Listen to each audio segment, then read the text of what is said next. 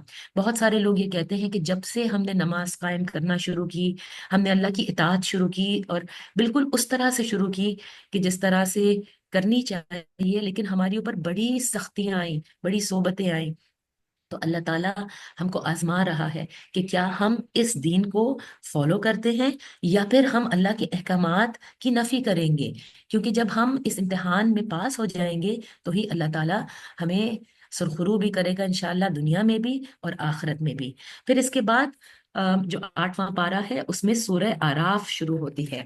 سورہ آراف بہت ہی زبردست سورت ہے، اور پہلے میں سورہ آراف جس طرح سے آغاز ہوتا ہے اس کا ذکر کرنا چاہوں گی۔ الف لام میم صاد، یہ ایک کتاب ہے جو تمہاری طرف نازل کی گئی ہے، پس اے نبی صلی اللہ علیہ وآلہ وسلم تمہارے دل میں اس سے کوئی جھجک نہ ہو۔